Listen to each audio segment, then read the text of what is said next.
Assalamualaikum warahmatullahi wabarakatuh. Kali ini kita akan membahas tentang fraud. Kita mulai nanti dengan apa itu fraud, ya, definisi fraud, kemudian sejarah fraud, kemudian unsur-unsur apa saja yang terkandung dalam perbuatan fraud, sampai terakhir nanti kita akan membahas sekilas. Kenapa sekilas? Karena nanti akan diperdalam sendiri oleh mahasiswa dalam bentuk pengerjaan tugas, ya, terkait dengan fraud tree, atau pohon kecurangan, ya, kalau diartikan. Cuman rasanya kalau diartikan ke dalam bahasa Indonesia menjadi pohon kecurangan agak sedikit kurang enak untuk didengar. Kita gunakan saja istilah aslinya, yaitu fraud tree. Oke, dikatakan bahwa kenapa seseorang melakukan kecurangan. Jadi kecurangan itu terjadi ketika seseorang mengkhianati kepercayaan orang lain. Ya, itulah yang kecurangan. Ketika seseorang mempercayakan sesuatu kepada orang lain dan orang lain tersebut mengkhianati kepercayaan tersebut, that's fraud. Ya, itu definisi simpelnya, ya, untuk menggambarkan bahwa fraud itu sebuah kecurangan. Namun ada beberapa ahli yang memberikan definisi. Yang pertama, berdasarkan Black's Law Dictionary, kecurangan merupakan istilah umum. Ini mencangkup berbagai alat yang merupakan kecerdikan, yang cenderung ke akal bulus, ya.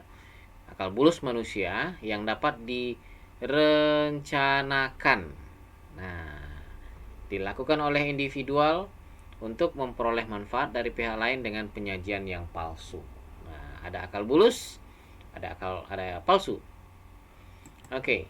Nah, kemudian pengertian lainnya, fraud adalah tindakan kriminal atau crime yang dilakukan secara sengaja oleh seseorang atau beberapa orang atau kelompok berupa kecurangan, ya. Berarti tetap saja fraud itu merupakan kecurangan, ketidakberesan atau irregularities, ya, atau hal-hal yang tidak biasa, atau penipuan yang melanggar hukum untuk mendapatkan keuntungan atau mengakibatkan kerugian suatu organisasi. Yang digarisbawahi di sini adalah fraud itu adalah crime, kemudian berupa kecurangan yang akan menyebabkan kerugian suatu organisasi. Pengertian lainnya adalah fraud merupakan suatu perbuatan melawan hukum yang dilakukan oleh orang dalam atau orang luar dari suatu organisasi dengan maksud untuk mendapatkan keuntungan pribadi dan atau kelompoknya yang secara langsung merugikan pihak lain. Ya, lebih kurang seperti itu. Yang digarisbawahi adalah kecurangan, melawan hukum, kemudian untuk memperoleh keuntungan pribadi ada kelompok, kemudian merugikan organisasi. Oke. Masih ada lagi, pengertian fraud adalah suatu perbuatan yang sengaja untuk menipu atau membohongi, suatu tipu daya atau cara-cara yang tidak jujur untuk mengambil atau menghilangkan uang, harta, hak yang sah milik orang lain, baik karena suatu tindakan atau dampak yang fatal dari tindakan itu sendiri. Intinya sama, sebuah kecurangan. Ya. Jadi dari berbagai definisi fraud tadi, kita bisa tarik suatu kesimpulan bahwa fraud adalah merupakan perbuatan yang melawan hukum. Dan di dalam fraud tadi terdapat unsur-unsur. Yang pertama, unsur kesengajaan. Ya, fraud ada unsur kesengajaan. Ada niat jahat, penipuan, penyembunyian, penyalahgunaan kepercayaan. Kemudian fraud itu bertujuan untuk mengambil keuntungan secara ilegal. Ini kita lihat, ketika kita berbicara fraud, ketika kita berbicara korupsi, maka kita akan mendengar istilah yang namanya fenomena gunung es. Apa itu fenomena gunung es? Berdasarkan ilustrasi gambar berikut, kita lihat. Ini adalah garis laut. Nah, garis laut. Nah, ini yang di atas permukaan laut ini es, ya. Ini adalah gunung es.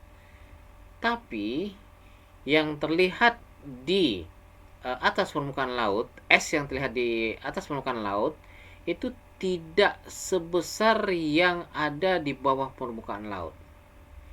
Artinya yang di atas permukaan laut itu ternyata meskipun dia gunung, nah, jadi di atas permukaan laut itu ternyata lebih kecil daripada yang di bawah permukaan laut. Artinya apa? Artinya kasus fraud yang kita lihat akhir-akhir ini itu tidak sebesar yang belum terungkap.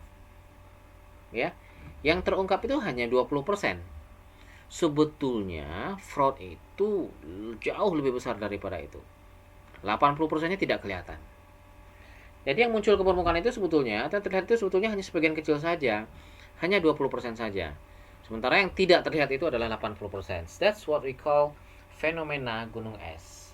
Jadi korupsi, fraud yang kita lihat saat ini sebetulnya itu bukan apa-apa. Itu belum seberapa dibandingkan dengan yang belum terungkap, dibandingkan dengan yang belum terdeteksi, dibandingkan dengan yang belum terlihat. Ya, itu fenomena gunung es. Yang tidak terlihat lebih besar, jauh lebih besar daripada yang terlihat. Kemudian kita ke sejarah fraud. Jadi dalam Undang-Undang Hammurabi yang dibuat dan diberlakukan sekitar tahun 1800 sebelum Masehi, masalah kecurangan itu terang-terangan disebutkan dan dibuat sanksi bagi yang melakukannya. Gimana bunyi undang-undangnya?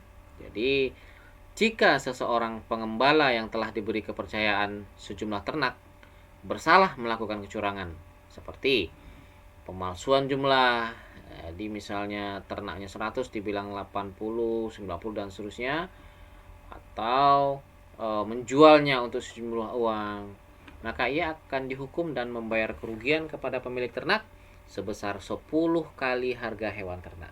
Jadi tahun 1800 sebelum Masehi pun itu sebetulnya sudah terjadi fraud. Sudah terjadi kecurangan. Dan kecurangan tersebut ada konsekuensi hukumnya. Ya, jadi perbuatan ini sebetulnya, perbuatan fraud ini adalah sebetulnya perbuatan yang sudah terjadi sejak dulu. Sejarah fraud di Indonesia, kecurangan itu menjadi konsentrasi hukum pidana kerajaan-kerajaan di Nusantara ketika masih terdapat beberapa banyak kerajaan pada zaman dahulu. Di kerajaan Majapahit saja, itu pelaku kecurangan berhak atas hukuman potong tangan, potong kaki, penggal, hingga perampasan semua harta kekayaan termasuk merampas anak-anak dan istri untuk dijadikan budak. Artinya di zaman kerajaan-kerajaan dulu pun pelaku fraud itu akan mendapatkan konsekuensi hukum. Karena fraud memang dianggap sebuah pengkhianatan dari suatu kepercayaan. Oke. Kita lihat ada istilah fraud, ada waste, ada abused. Fraud seperti yang disampaikan tadi adalah merupakan suatu kecurangan, perbuatan atau tindakan melawan hukum yang merugikan orang lain untuk mengambil keuntungan secara ilegal. Ya. Nah, kalau istilah waste atau pemborosan ini adalah merupakan pengeluaran, ya, aktivitas pengeluaran, konsumsi atau aktivitas salah kelola atau penghamburan sumber daya yang secara penghamburan sumber daya secara tidak bertanggung jawab. Artinya menghambur-hamburkan sumber daya dengan sesuka-sukanya, ya, sehingga penghamburan sumber daya tersebut bisa merugikan atau berpotensi merugikan. Ya, misalnya dalam pemerintahan, ya, menggunakan uang masyarakat dari hasil pajak dengan tidak tepat, dengan tidak semestinya, yang terkesan menghambur-hamburkan uang masyarakat tanpa ada dampak positif bagi masyarakat tersebut. Ya, harusnya kan dana yang dikumpulkan dari masyarakat melalui pajak tersebut dikelola oleh pemerintah, lalu pengelolaan tadi akan dirasakan oleh masyarakat sebagai yang memiliki sumber daya tadi. Nah, dari aktivitas waste tadi bisa berubah menjadi fraud jika ditemukan unsur kesengajaan.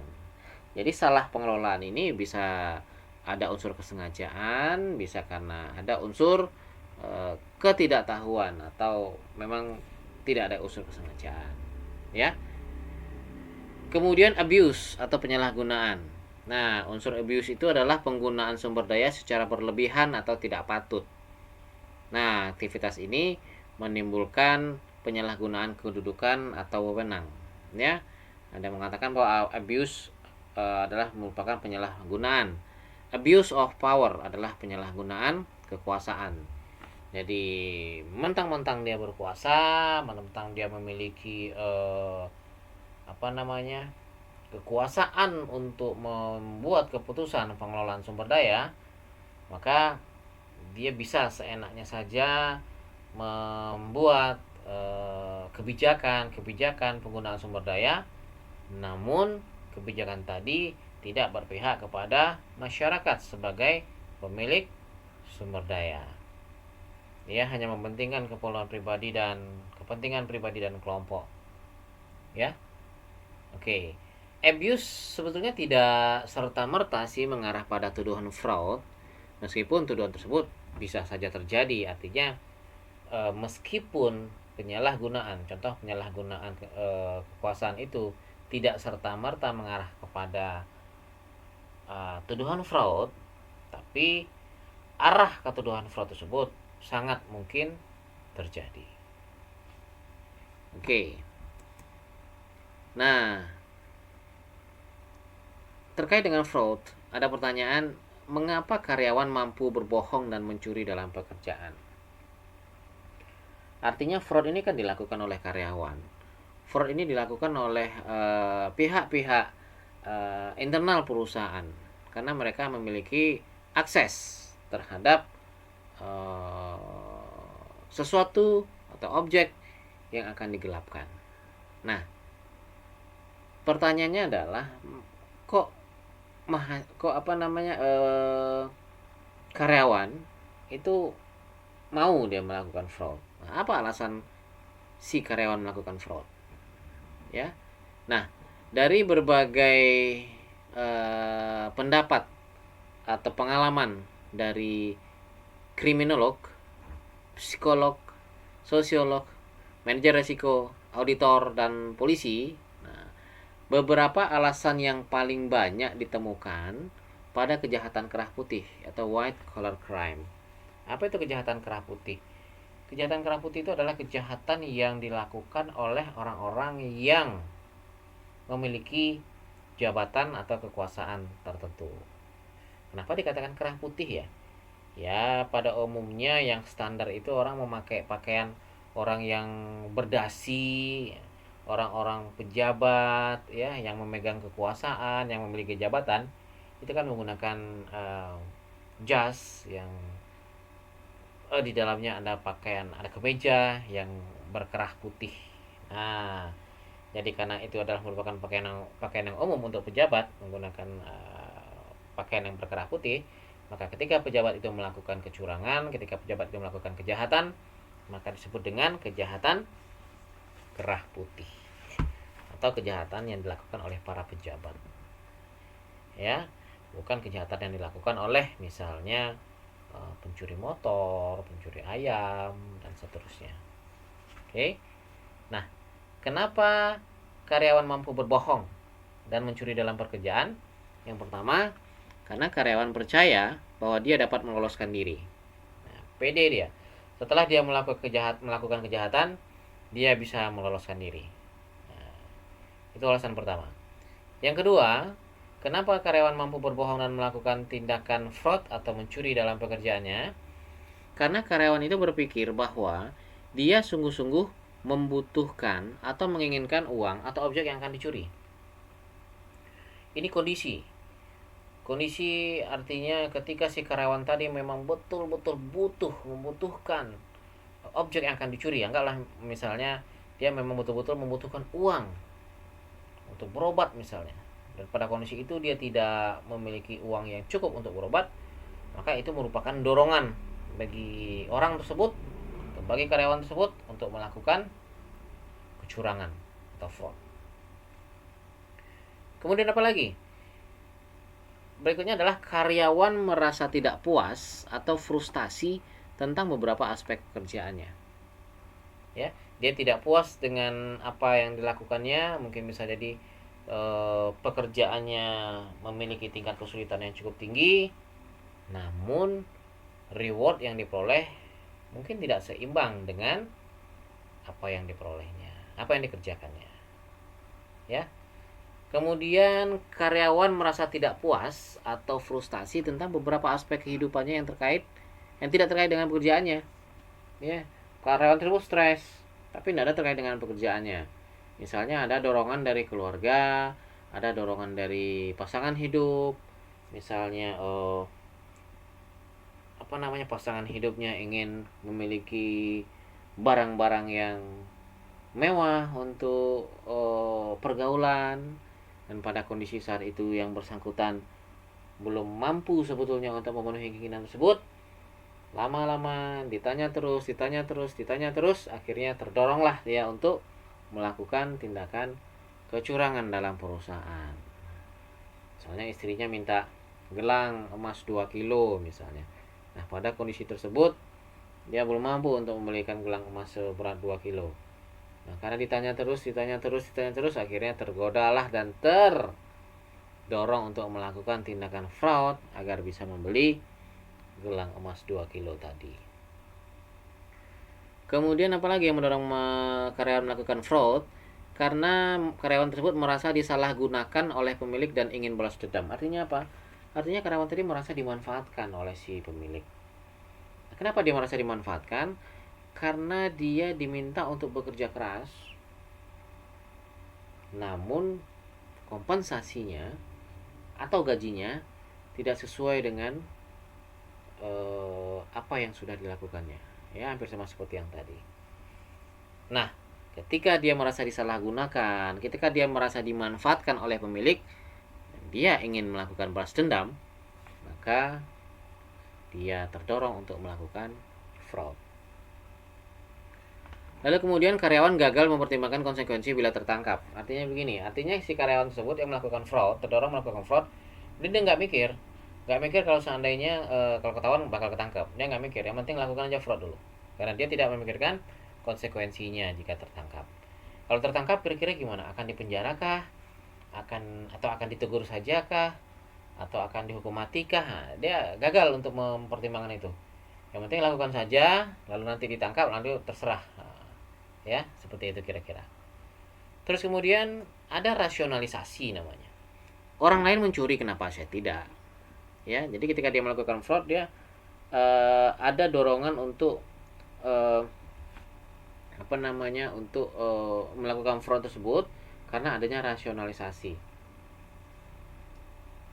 Rasionalisasi dalam artian pembenaran.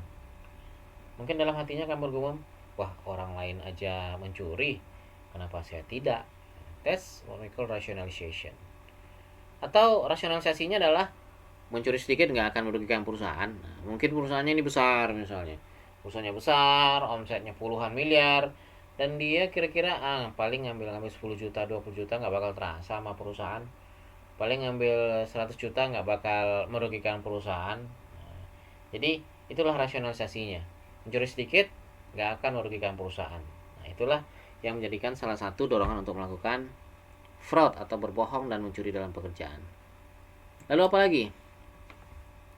Yang umum ditemukan oleh para pakar di atas adalah karyawan mampu berbohong dan mencuri dalam pekerjaan karena tidak mampu mengatur uang, selalu bangkrut dan siap untuk mencuri. Jadi karena tidak mampu mengelola uang, lalu kemudian minus terus, bangkrut terus, artinya baru tanggal 20 udah nggak ada lagi uang dan seterusnya, dan dia pun secara mental sudah siap untuk mencuri. Itu akan terjadi. Kemudian apalagi, karyawan pernah kehilangan kenikmatan ekonomi, sosial atau budaya semasa kecil. Artinya apa? artinya karyawan yang melakukan fraud tersebut waktu kecil dia tidak mampu memenuhi sebahagian besar keinginannya. Ya, dengan kata sederhana mungkin masa lalunya adalah masa lalu yang suram secara ekonomi, sulit secara ekonomi. Nah, ketika ada kesempatan untuk melakukan, nah, dia akan melakukan dengan dalih tidak akan atau tidak ingin mengulangi lagi apa yang pernah ia rasakan pada masa lampau secara ekonomi. Oke, berikutnya adalah kenapa karyawan mampu berbohong dan mencuri dalam pekerjaan? Karena gagal dalam kebutuhan psikologis seperti cinta, kasih sayang, dan persahabatan. Nah, ini bisa saja ternyata orang-orang melakukan fraud. Ini hopeless lah, bisa dikatakan demikian. Putus asa, karena selalu gagal dalam memperoleh dorongan, memperoleh support dari secara moral, ya, sehingga putus asa dan merasa hidup sendiri dan tidak peduli lagi apa konsekuensinya, maka dilakukanlah fraud. Kemudian apalagi tidak memiliki pengendalian diri. Tentu orang yang melakukan fraud itu adalah orang-orang yang tidak mampu mengendalikan diri. Kemudian tidak mau bekerja keras untuk mendapatkan sejumlah uang yang ia inginkan. Nah, ini adalah sebetulnya salah satu motivasi pelaku fraud itu adalah karena dia kurang mau bekerja keras untuk memperoleh apa yang dia inginkan. Dia ingin memperoleh sesuatu itu secara instan. Ketika dia memperoleh sesuatu itu secara instan dan kesempatannya terbuka, maka terjadilah fraud. Apalagi tergoda. Nah, karyawan tergoda karena SPI perusahaan lemah. Nah, ini yang dimaksud dengan kesempatan tadi. Butuh, posisi lagi butuh. Kemudian imannya kuat. Tapi ketika ada kesempatan, ketika ada SPI perusahaannya lemah, kontrolnya kurang baik, dan kesempatan terbuka lebar untuk melakukan fraud, maka dia akan melakukan fraud. Ya, karena kejahatan terjadi bukan hanya karena niat, tapi karena ada kesempatan. Kemudian apalagi? Setiap ada ketahuan, tidak ada yang proses. Maksudnya gini, setiap ada yang ketahuan, tidak ada proses. Maksudnya beberapa kali ada karyawan yang ketahuan melakukan kecurangan, ketahuan melakukan pencurian, kok adem-adem aja, kok tidak diproses, kok tidak dihukum, apalagi dipecat. Nah, dengan asumsi seperti itu, dengan kejadian seperti itu, si karyawan tadi dia akan berasumsi, dia akan berangan-angan, dia berandai-andai. Kalau seandainya saya mencuri dan saya ketahuan, toh juga nggak akan diapa-apakan. Gambling aja, ya, gambling aja. Artinya yang penting curi dulu deh, ambil dulu. Kalau tidak ketahuan, syukur. Kalau ketahuan, paling juga nggak bakal diproses. Nah, kan seperti itu. Itulah dorongan untuk melakukan kebohongan dan pencurian dalam pekerjaan.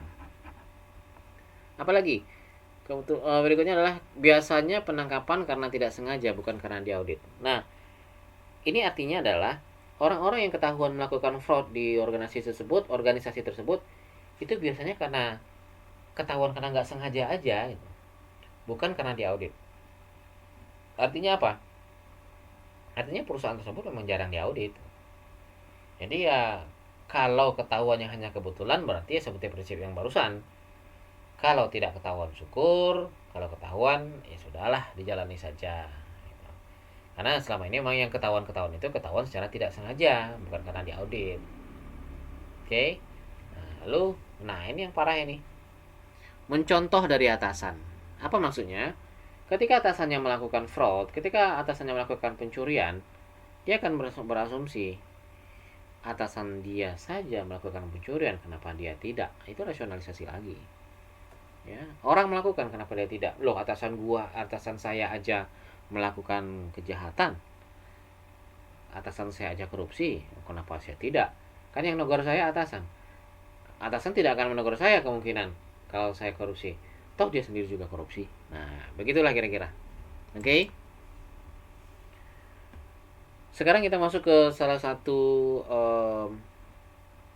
pembahasan utama, yaitu apa yang dimaksud dengan atau apa yang dikatakan dengan atau apa yang dikenal dengan namanya fraud tree. Nah, fraud itu tidak bisa lepas dari fraud tree. Nah, gitulah ya. Jadi kenapa fraud tree itu terdiri dari apa saja? Yang pertama terdiri dari corruption. Jadi pohon fraud itu terdiri dari 3 hal utama. Yang pertama adalah corruption atau korupsi, ya, korupsi, kemudian asset misappropriation atau penghilangan aset, dan fraudulent statement. Nah, itu fraud yang berasal dari atau melalui laporan, ya, fraudulent statement. Nah, dikatakan tree karena dia memiliki cabang-cabang ke bawah. Kita lihat korupsi itu terdiri dari apa saja. Terdiri dari conflict of interest, ya, benturan kepentingan. Ketika ada terjadi benturan kepentingan, maka berpeluang terjadinya korupsi. Contohnya apa ya benturan kepentingan? Contohnya begini. Contohnya ketika seorang kepala daerah, anggaplah misalnya wali kota misalnya. Seorang wali kota, dia akan memiliki program untuk membangun sebuah jembatan lah misalnya demikian. Nah, ya, untuk membangun sebuah jembatan tersebut tentu harus diadakan proyek untuk melakukan program tersebut. Nah, diadakanlah lelang misalnya, mencari suppliernya. Oke. Nah, masalahnya adalah si wali kota tersebut dia memiliki perusahaan konstruksi untuk membangun jembatan. Nah, ketika terjadi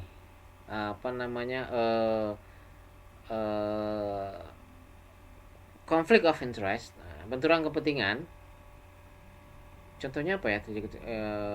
Realnya seperti tadi, si wali kota tadi memiliki perusahaan konstruksi, lalu perusahaan konstruksi itu ikut dalam tendernya, kemudian menang menjadi ikut tendernya. Nah, ketika itu terjadi konflik kepentingan pada diri wali kota. Kepentingan yang pertama dia adalah membangun jembatan sebaik mungkin agar dapat bermanfaat bagi masyarakat. Tapi di sisi lain dia punya perusahaan yang melaksanakan proyek pembangunan jembatan tersebut dengan kepentingan untuk memperoleh laba yang sebesar-besarnya. Jadi di satu sisi si wali kota harus membangun jembatan yang sesuai dengan kebutuhan dari masyarakat, tapi di sisi lain dia membutuhkan laba yang besar untuk menghidupkan perusahaannya. Nah, ketika terjadi konflik of interest seperti itu, benturan kepentingan, apakah harus mendahulukan kepentingan masyarakat atau kepentingan pribadinya, maka akan terbuka peluang untuk terjadi korupsi. Ya, ini ada purchase scheme, ada sales scheme, dan lainnya. Oke. Nah, nanti kita akan bahas lebih dalam. Ada corruption, apalagi corruption itu ada bribery, ada suap, lalu ada illegal gratitudes. Nah, apa itu nanti kita ceritakan. Lalu ada economic extortion. Nah, untuk itu korupsi. Nah, untuk asset misappropriation, untuk penggelapan aset, itu ada penggelapan dalam bentuk inventory dan all other asset. Ya, dalam bentuk persediaan atau asetnya. Ya, ada misuse dan ada larceny. Oke. Nah, yang ketiga adalah fraudulent statement, itu melalui financial atau secara non financial. Oke, sekarang kita lihat. Intinya adalah dalam fraud tree ada 3 jenis fraud, yaitu corruption, asset misappropriation, and fraudulent statement. Mari kita lihat yang agak besarnya ini. Nah, ini dia. Corruption tadi ada conflict of interest seperti yang disampaikan tadi contohnya. Lalu bribery adalah penyuapan. Penyuapan ini atau suap ini adalah memberikan sesuatu kepada pihak lain dengan tujuan agar pihak lain tersebut bisa berubah pikiran sesuai dengan apa yang diinginkan oleh si pemberi suap tadi. Nah, lalu kemudian ada illegal gratitudes atau gratifikasi ilegal, ya. Gratifikasi ini adalah merupakan pemberian dengan maksud suatu saat nanti akan ada umpan balik yang sepadan. Lalu kemudian ada economic extortion. Apa itu economic extortion?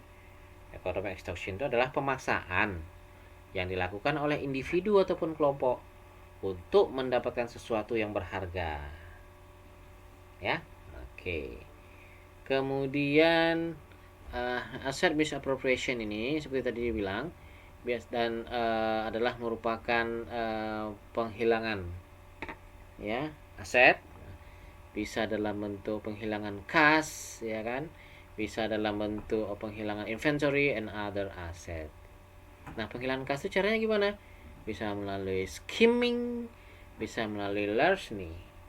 Larceny itu melalui off cash on hand, kemudian lewat deposit dan lainnya. Oke, kalau skimming itu ada melalui penjualan, kemudian piutang, ya, kemudian refund dan seterusnya. Melalui write off, skema write off. Jadi write off ini memang cukup berbahaya dan cukup rawan untuk terjadinya penghilangan aset. Sangat mudah sebetulnya untuk dilakukan. Oke. Kemudian langsung ke bawah ada fraudulent disbursement. Nah, nanti kita akan membuat tugas tentang ini, tentang fraud tree, supaya Anda menggali informasi sehingga akan lebih mudah untuk dipahami, ya. Oke. That's fraud tree.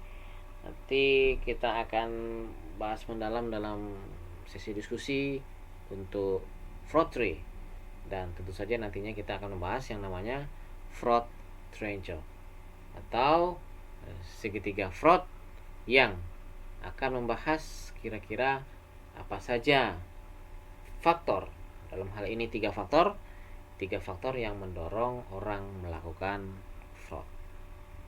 Oke, demikian saja untuk kali ini. Terima kasih. Assalamualaikum warahmatullahi wabarakatuh.